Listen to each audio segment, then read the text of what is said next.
Tensions are incredibly high tonight between the United States and North Korea, two nuclear powers who both seem increasingly credible in their threats to use catastrophically powerful weapons against each other. But experts say there is now a real risk of an exchange of fire with nuclear-armed North Korea, or worse.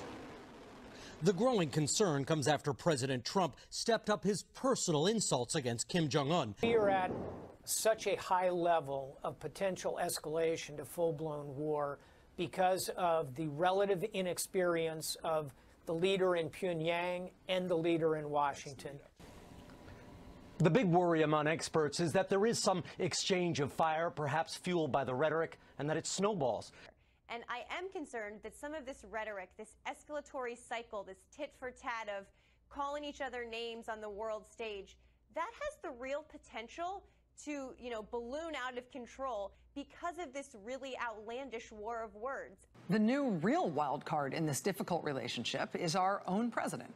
But clearly, if there has been any strategy behind our new president's insult comic approach to the North Koreans, it doesn't seem to be working.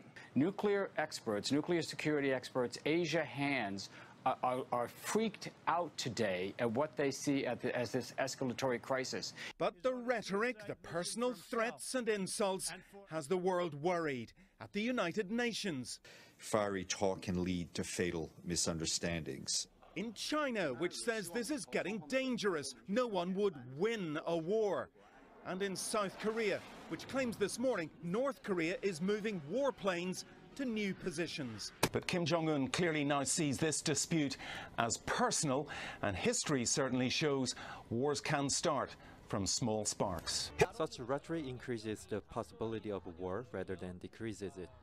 Rather than pressuring North Korea with war rhetoric, a dialogue should take place for a peace treaty. Trump needs to be medicated and hospitalized at this point, or he is going to just kill all of us. If truly he is just playing a game of chicken with a dictator in North Korea, we really are in trouble. I mean, people are talking about the 25th Amendment, and they're saying he's just not mentally fit to be the president. And I think if you're doing this, I mean, is there a mental fitness problem?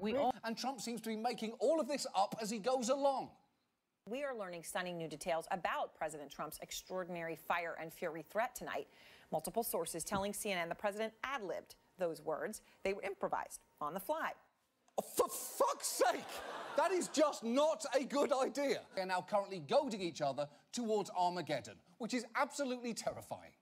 If you had a supercomputer, that could run a simulation of 1 billion ways, to find the stupidest possible way to get into a nuclear war, this tweet is what would come up every single time.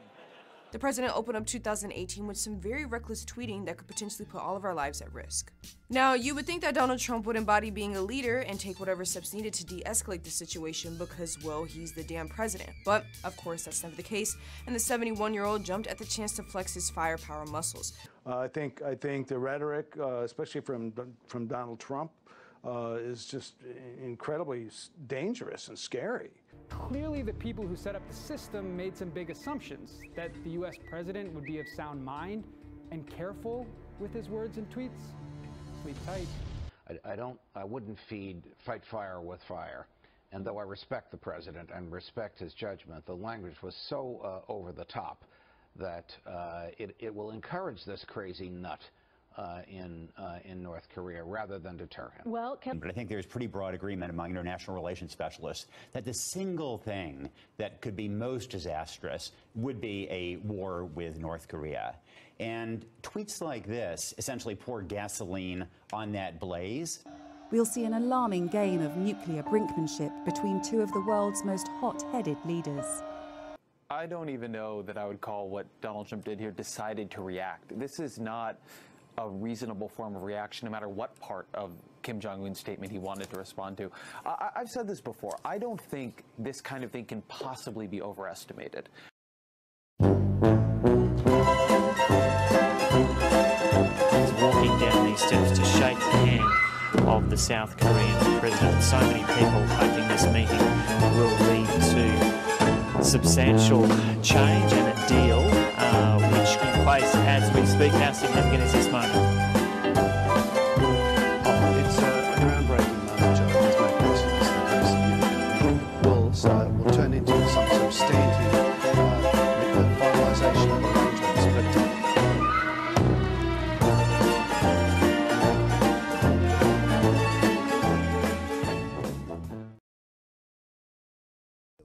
we're a bunch of saps. There's no question that North Korea is developing missiles. We give them nuclear power plants. We give them tremendous aid because we thought we could bribe them into stop development. Well, they're developing. When you say something fairly drastic, that sounds like you're suggesting a potential Israeli-like unilateral strike against the Osirak reactor in Iraq. You can never rule it out. What Israel did was fantastic, and you can never rule it out. And you know what? If you ruled it out, you couldn't talk to them. Why would they? The only thing they're afraid of is exactly what you just said. That's what they're afraid of. That's what they're concerned with. You'll most likely, with that attitude, be able to make a deal. But if you can't, you have to react.